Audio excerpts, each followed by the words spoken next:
And now, the fate of Europe.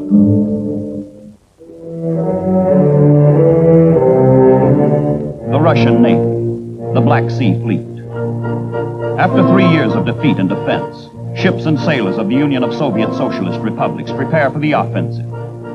In the great ports of the Black Sea, in Odessa, in Sebastopol, invading Germans sit entrenched, holding the Crimea in talons of steel. But the year is 1944. And the high tide of Nazi conquest is ebbing. The Red Army is driving into the Crimean Peninsula from the north, as the Red Navy brings in more troops to fall on the flanks of the desperate Germans. To Soviet sailors, Sebastopol with its magnificent harbor is a prize beyond price, and they mean to get it back at any price.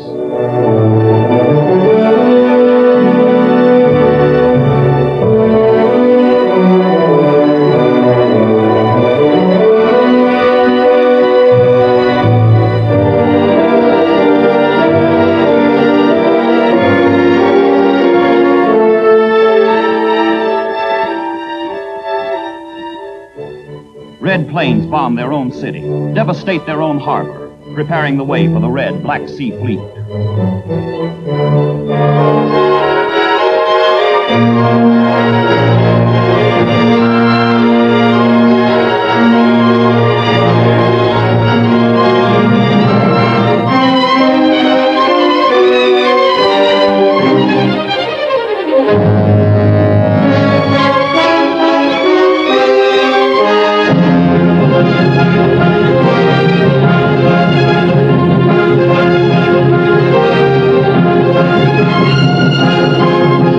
The German Air Force throws all it has available against the Russian ships, but nothing stops the relentless wave of sailors, soldiers, and Marines into Sebastopol.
The Allies. Where the German soldier stands, no other shall ever put his foot. But along 2,000 miles of Russian front, from the Baltic to the Crimea, the myth of Nazi invincibility crumbles. In the 18th century, it was Charles XII of Sweden. In the 19th century, it was Napoleon. In the 20th century, it is Hitler. Each of these conquerors has tasted the bitterness of the Slavic wastes. Each has floundered on the vastness and desolation of the Russian steppes.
City of sieges, city of defeats, city of victories. For the Russians, Sebastopol is a vital landmark on the march to Berlin. For the Germans, the loss of Sebastopol means retreat, disaster. Landing boats originally built for the invasion of England now serve another purpose: a German evacuation, a German Dunkirk in the Black Sea.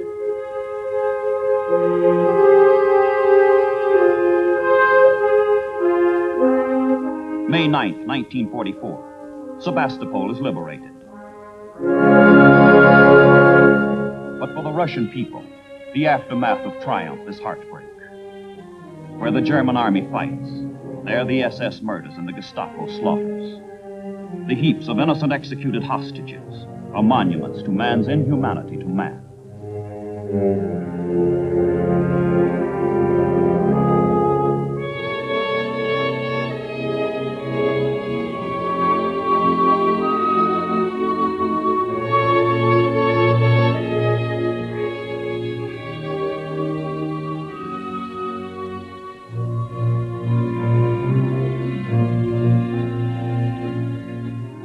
The Germans came as supermen.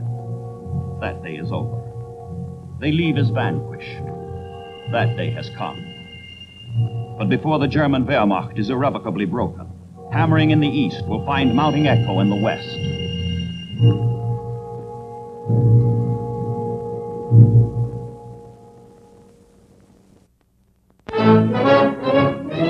And in the west, Germany begins to drown in the flood tide of Allied might. In the hard-won harbor of Naples, at Palermo, Corsica, Sardinia, the ships and men gather for the invasion of southern France.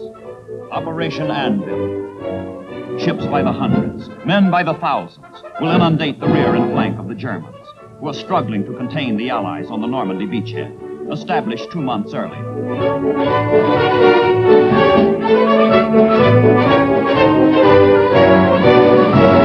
And in North Africa, Oran, Algiers, Bizerta, Tunis, Alexandria. Catapults for the last great seaborne invasion of the European war.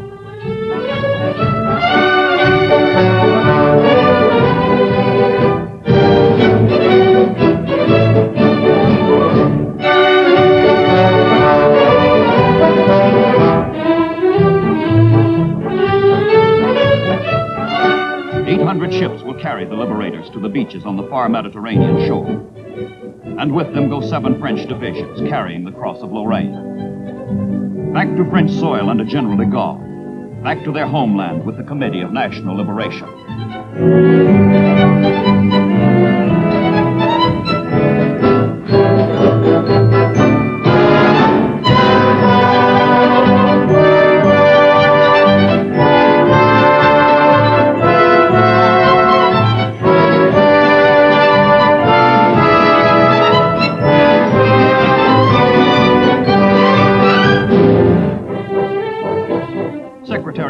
Forrestal confers with Admiral Hewitt, commander of Allied naval forces, as the Armada sails unhindered from Islam to Christendom toward the French Riviera. the Côte d'Azur, playground in time of peace, battleground in time of war.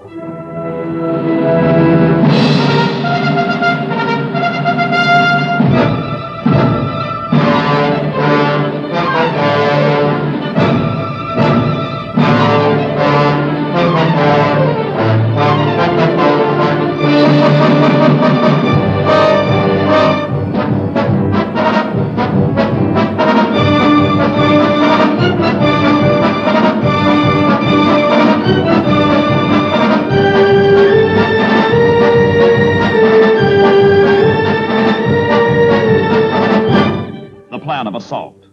Seize Marseille and Toulon, deep water ports which will feed the Allied armies in their sweep across France into Germany.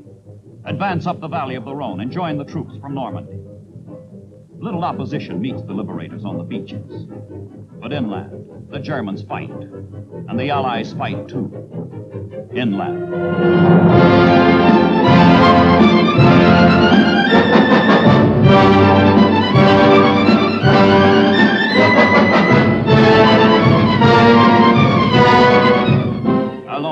De la patrie.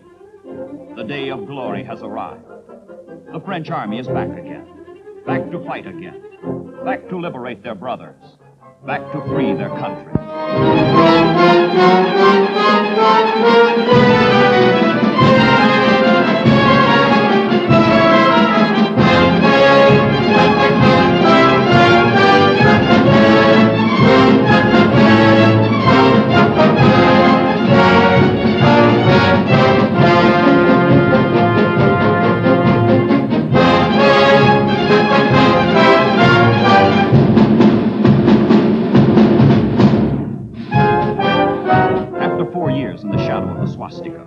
After 4 years of national eclipse, the French return to their own. Marseille is French again, and so is Toulon. The French fleet has returned.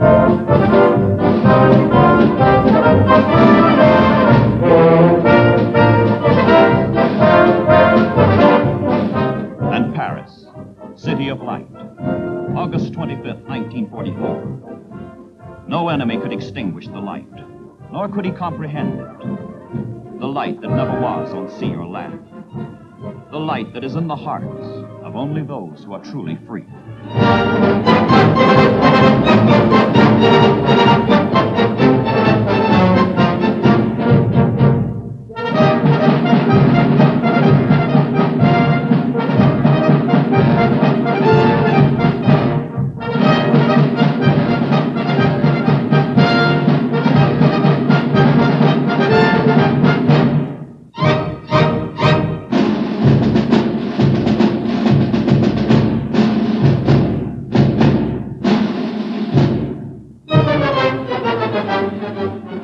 Liberated boulevards, the tide of Allied might flows toward tomorrow's fronts, toward Germany, and history keeps cadence with the marching columns. The Battle of France is over, but many men now marching will lie still in Europe's earth before the fate of Europe is sealed.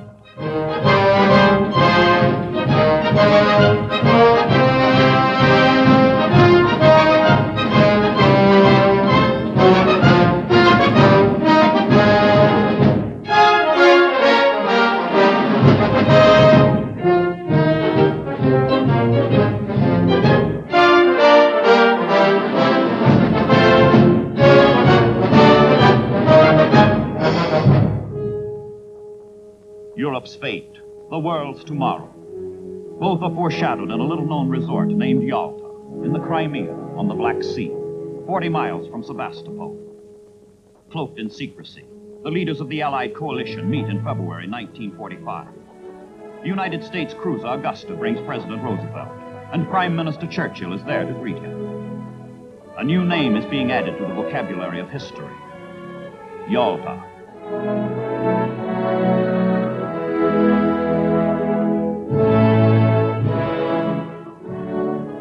Statesmen, soldiers, diplomats turn an obscure Crimean town into the temporary capital of the world as the war, east and west, thunders toward its climax.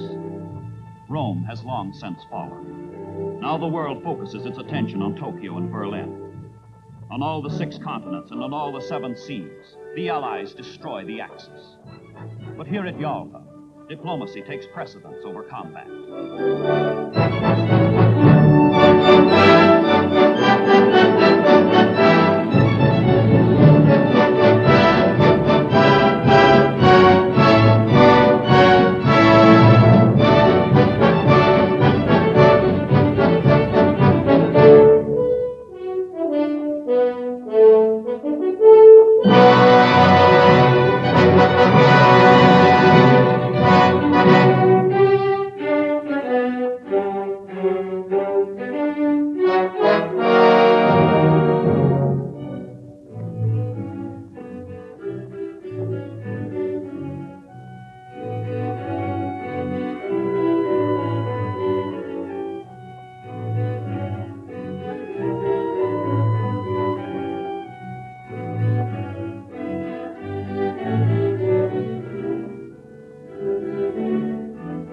Joseph Vissarionovich Jugashvili, whom the world knows as Stalin, presides over the meetings at Levadia, favorite palace of his predecessor, Tsar Nicholas II.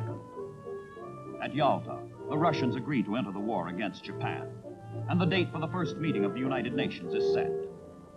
Other agreements, open and secret, sow the seeds of future controversy and contention. But on the immediate issue, the war against Germany, the conference is clear and decisive. The communiqué says, the timing, scope, and coordination of new and even more powerful blows by our armies and air forces into the heart of Germany have been planned in detail. Nazi Germany is doomed.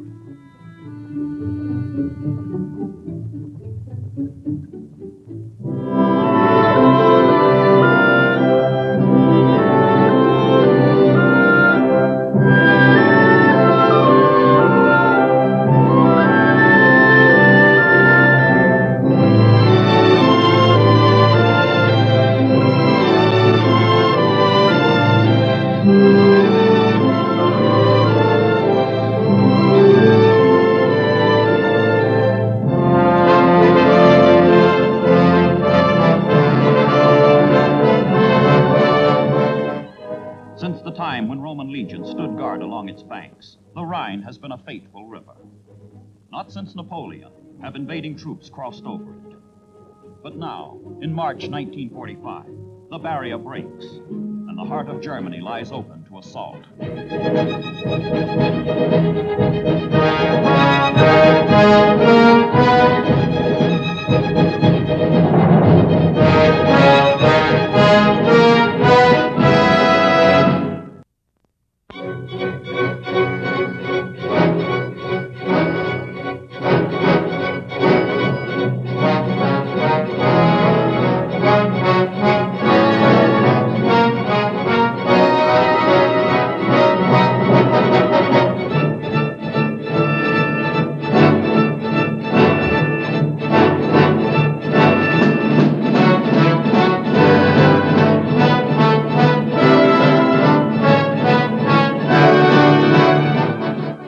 7 Allied armies overrun the Third Reich from Switzerland to the North Sea.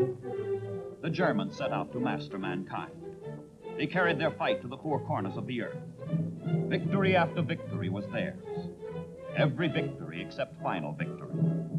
The sowers of the winds of war in the east and in the west, in the north and in the south, reap the whirlwind of defeat at home.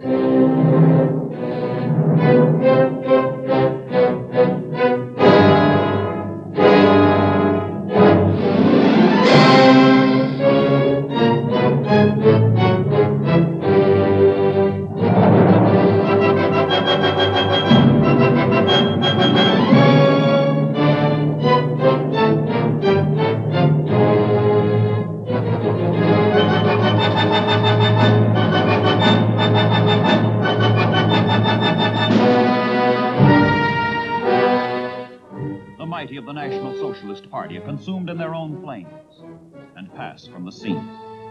It is the people who pay the price, in their persons, in their homes, in their heritage.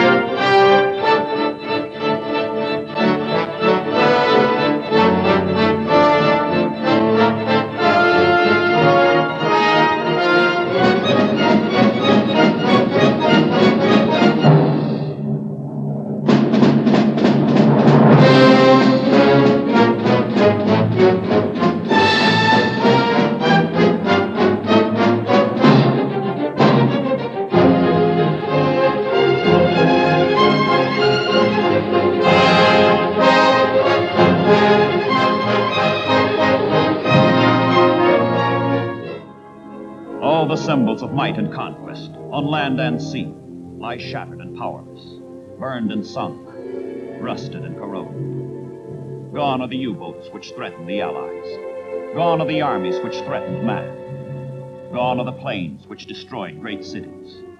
Gone are the means to enslave the helpless.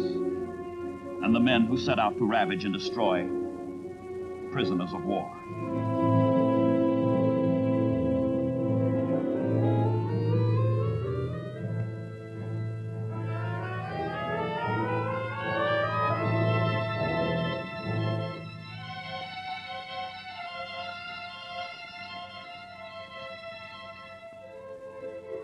It began in Warsaw, in Poland. There was Belgium, France, and the Netherlands, Yugoslavia, Albania, and Greece, Denmark, Norway, Finland, and Russia. There was Belgrade and Rotterdam, London and Coventry and Southampton and Liverpool. Scores of unremembered towns and villages. Devastation remains, but the names have changed. Cologne and Frankfurt, Düsseldorf and Mainz, Hamburg, Dresden, and Berlin.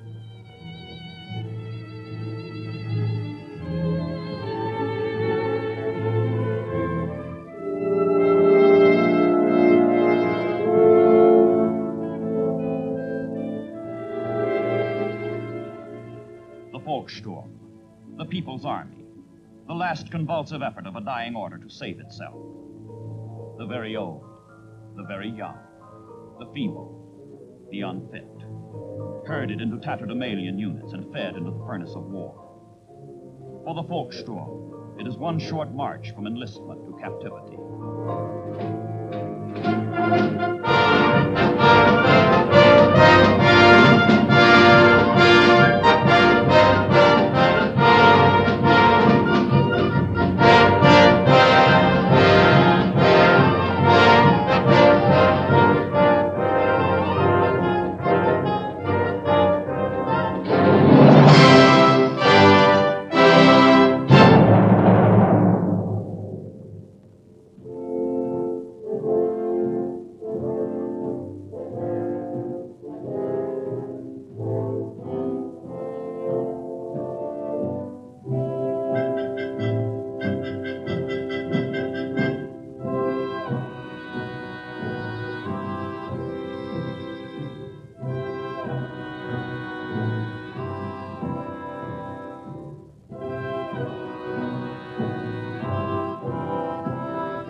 In May of 1945, the end comes.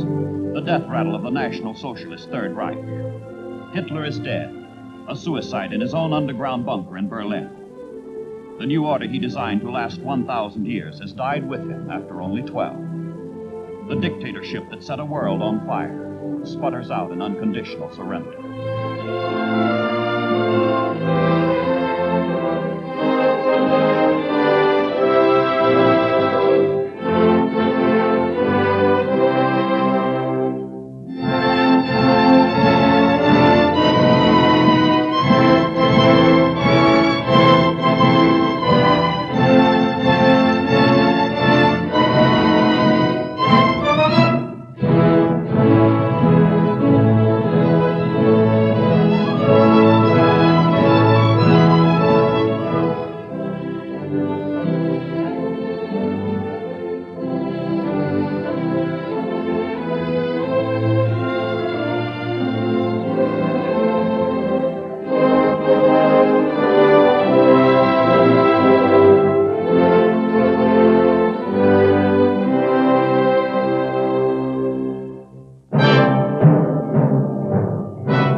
Of war perished.